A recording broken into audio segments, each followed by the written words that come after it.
नमस्कार, मैं Bhimrao Lonare IBM TV9 news और WH न्यूज़ में मैं आपका स्वागत कर रहा हूँ। गगन मलिक जी उर्फ भिक्खू अशोका जी आज हमारे साथ में हैं। वो भारत बौद्धमय करने निकले हैं। हम उनसे जानेंगे कि बाबा साहब आम्बेडकर जी का सपना जो भारत बौद्धमय करने का था, उन्होंने वो संकल्प किया है और भारत देश को बौद्धमय बना के ही वह आखिरी श्वास लेंगे। तो हमारे साथ में है गगन मलिक जी। अशोका जी, आप ये बताइए कि आप भारत देश को बौद्धमय बनाने निकले हैं, क्या बताओगे? देखिए जी, मुझे ऐसा लगता है कि बाबा साहब का जो सपना है वो पूरा होना ही चाहिए बौद्धमय भारत का। उसका कारण कोई रीज़न मैं बार-बार ये बोलता हूँ, कई बार लोगों को गलतफ़हमी ना हो जाए, कहीं तरह तरीके से हम कोई कन्वर्जेंस की बातें कर रहे हैं। जब हम बौद्धमय भारत की बात करते हैं तो आप समझिए कि एक जागृत भारत की बात कर रहा हूँ, है ना? एक एनलाइटनिंग इंडिया की बात कर रहा हूँ, ताकि जो बुद्ध का धम्म है वो बहुत ही खूबसूरत है। उसे अपने निजी जीवन में अगर कोई लाएगा तो वो एक अच्छा इंसान बनेगा। यहाँ पर कोशिश हर इंसान को एक अच्छा इंसान बनाने की है। बुद्ध के धम्म में वो पावर है। बाबा साहब ने बहुत सोच समझ के बुद्ध धम्म को अपनाया था, क्योंकि उसमें पावर है एक इंसान को चेंज करने की, बहुत अच्छे तरीके से चेंज करने की पावर है। एक बार आप उसका आचरण करेंगे तो आपको समझ में आएगा। लेकिन क्या था कि सब लोग खाना तो देख रहे थे, लेकिन खाने की शुरुआत कोई नहीं कर रहा था। खाना तो बहुत सुंदर है धम्म, लेकिन जब तक खाएँगे नहीं, तब तक पेट कैसे भरेगा? तो आज ये जो हमारी धम्म रैली है, इससे शुरुआत हुई है। एक बड़ा आह्वान हुआ है कि अब बौद्धमय भारत की अब शुरुआत हो चुकी है और घर-घर तक बुद्ध मूर्ति पहुँचाएँगे। जब मूर्ति पहुँचेगी तो धम्म भी पहुँचेगा, धम्म पहुँचेगा तो सब उनके जीवन में खुशहाली आएगी, दुःख कम होंगे ही होंगे। ये अब शुरुआत है। पूरा थाईलैंड हमारे साथ है आज की तारीख से। पूरा थाईलैंड का महासंघ, गवर्नमेंट, उपासक-उपासिका, अब थाईलैंड ही नहीं, धीरे-धीरे बहुत सारे देश जुड़ चुके हैं हमारे साथ। तो बस हमें चाहिए हमारी एकता। अगर बुद्धिस्ट लोगों में आपस में एकता आ जाएगी तो बौद्धमय भारत को कोई नहीं रोक सकता। कोई भी जाति का रहे या धर्म का रहे, बौद्ध धर्म ने सभी जाति धर्म के लोगों को एक समान न्याय देने का प्रयत्न किया है, क्या बताओ? देखिए जी, बुद्ध की जब बात करते हैं तो उनकी नज़र में सब बराबर थे। बुद्ध ने हिंदू धर्म जो है उनसे परे क्यों हुए? वो वहाँ पर भेदभाव बहुत था। आप देखते हैं एक्सप्लॉयटेशन इस दर तक था कि भई जिसका हम बयान नहीं कर सकते। तो ऐसी कंडीशन में धम्म जो है जब बुद्ध ने अपना दिया तो ये बात में पक्का रखा कि वहाँ पर सोशल इक्वालिटी का पूरा ध्यान रखा जाए कि किसी को भी कास्ट, कलर, क्रीड, रिलीजन के तरफ से कहीं भेदभाव ना किया जाए। अब एक और बहुत इसमें एक सेंसिटिव एक और भी चीज़ है। जब हम बराबरी की बात करते हैं तो कई बार लोगों को ये चीज़ भी भूल जाते हैं कि कौन सम्माननीय है और कौन सम्माननीय नहीं है। उसमें भी अब अगर मैं बुद्ध की बराबरी तो नहीं कर सकता, मैं बाबा साहब की बराबरी तो नहीं कर सकता। तो ये भी हमें ध्यान रखना होगा कि अपने विज़डम, अपनी बुद्धि का इस्तेमाल करना भी ज़रूरी है। तो जाति के आधार पर, रिलीजन के आधार पर, रंग के आधार पर, इन चीज़ों के आधार पर कभी भी किसी के साथ भेदभाव ना किया जाए। धम्म हमें यही सिखाता है कि सब बराबर हैं, सबके साथ मैत्री, करुणा और शांति हमें बनाई रखनी है। आपने एक छोटे पर्दे पे एक भगवान श्री राम की भी भूमिका निभाई है और सिद्धार्थ गौतम की भी भूमिका निभाई है। लेकिन आप प्रभावित सिद्धार्थ गौतम जी के जो धारावाहिक था उससे आप ज़्यादा प्रभावित हुए और उनके बौद्ध धम्म को आगे बढ़ाने का एक रथ आपने लिया है, क्या बताओ? देखिए, मैंने रामायण में प्रभु राम का भी किरदार किया है। उनका भी कैरेक्टर बहुत अच्छा है जो उन्होंने किया है। मैं हर धर्म का सम्मान करता हूँ। जहाँ तक मेरा मानना है, जब मैंने मूवी की श्री सिद्धार्थ गौतम और मैंने धम्म जब पढ़ा, उनकी जीवन के बारे में पढ़ा, तो मैं बहुत इंस्पायर हुआ और मुझे ऐसा लगता है पर्सनली कि अगर निर्वाण की प्राप्ति करनी है तो बौद्ध धम्म ही श्रेष्ठ है, क्योंकि उसमें बहुत अच्छे तरीके से चीज़ों को साइंटिफिक और प्रैक्टिकल वे में समझाया गया, जहाँ सुपरस्टिशन की कोई जगह नहीं है। कॉज एंड इफेक्ट की थ्योरी बहुत ही ज़्यादा क्लियर है।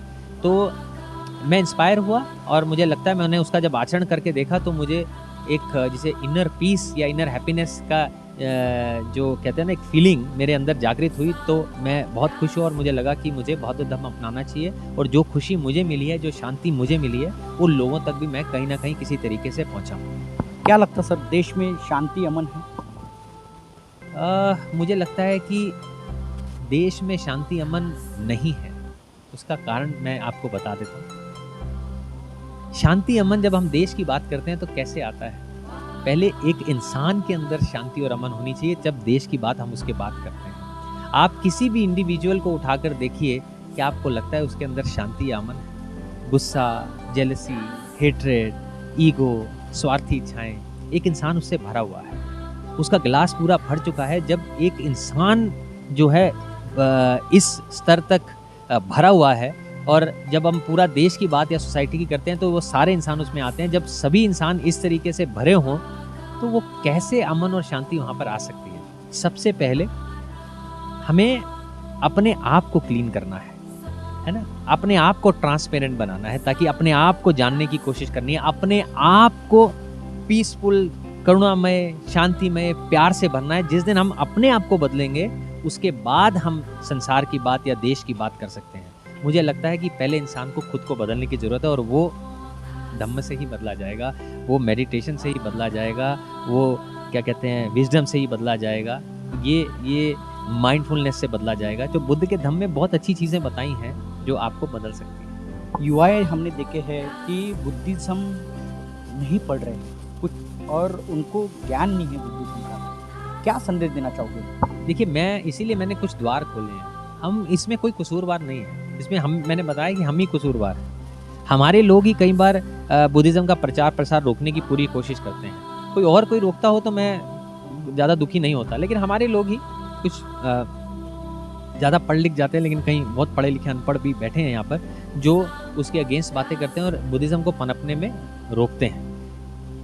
उनके जीवन में, यंगस्टर के जीवन में बदलाव कब आएगा? जब वो खुशी का एहसास करेंगे। वो खुशी का एहसास उन्हें अभी हुआ नहीं है। वही कोशिश है। जब दरवाजे खुलेंगे थाईलैंड जैसे देशों के, बुद्धिस्ट देशों के, जब उन्हें प्रैक्टिस करने का मौका मिलेगा, जब इंडिया के अंदर ऐसे हम कुछ चीज़ें बनाएंगे जहां वो धम्म कुछ दिन आकर सीख सकें, पढ़ सकें, तब बदलाव आएगा। तब वो उनको लगेगा कि अब हमारा दिमाग स्ट्रांग है, ये चीज़ें तो हमारे सामने कभी लाई नहीं गई थी। मैंने बोला ना कि बुद्धिज़्म जानने और मानने का तो है ही नहीं। उनको ये बताकर ये जानो या ये मानो, उनको कोई भला थोड़ी ना होने वाला है। जब उनको आचरण करना हम सिखाएंगे, तब आप समझिएगा कि बात आगे बढ़ी है।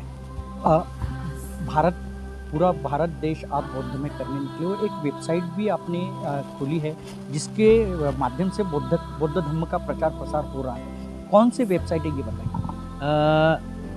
worldofbuddhist.com, ये वर्ल्ड में एक वेबसाइट हमने बनाई है।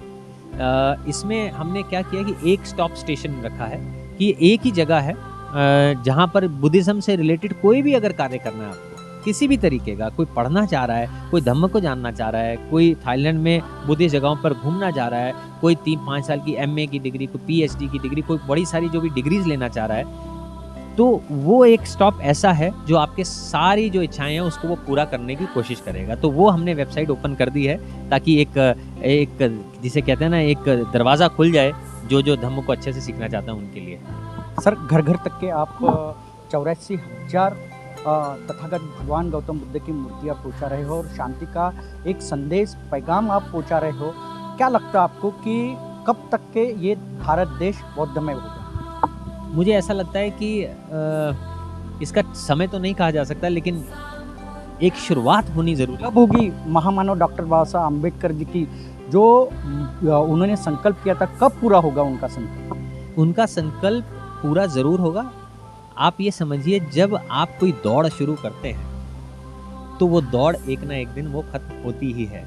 लेकिन अगर आप दौड़ शुरू ही नहीं करेंगे तो दौड़ खत्म नहीं होगी। तो ये जो हमारी रैली है, ये वही दौड़ है जो शुरू हो चुकी है। अब ये डिपेंड करेगा हम लोगों के ऊपर, बुद्धिस्ट लोगों के ऊपर, कि वो बाबा साहब की कितनी रिस्पेक्ट करते हैं और कितनी उनके मन में चाहत है एक बौद्धमय भारत की। मैंने उन्हें सिंपल सबको कहा है, आप मेरा साथ दो, मैं आपको बौद्धमय भारत दूंगा।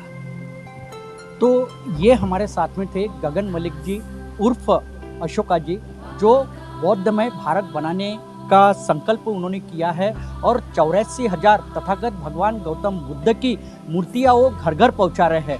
उनका एक ही कहना है कि तथागत भगवान गौतम बुद्ध के विचार घर घर तक पहुँचे, और जो यंगस्टर है उन्होंने भी तथागत भगवान गौतम बुद्ध के विचारधारा पे चलना जरूरी है। तो आप देखते रहिए IBM TV9 news, WH news. हमारे चैनल को लाइक करें, सब्सक्राइब करें, हाँ आइकॉन बेल बटन दबाना न भूलें। धन्यवाद, नमस्कार, जय भीम।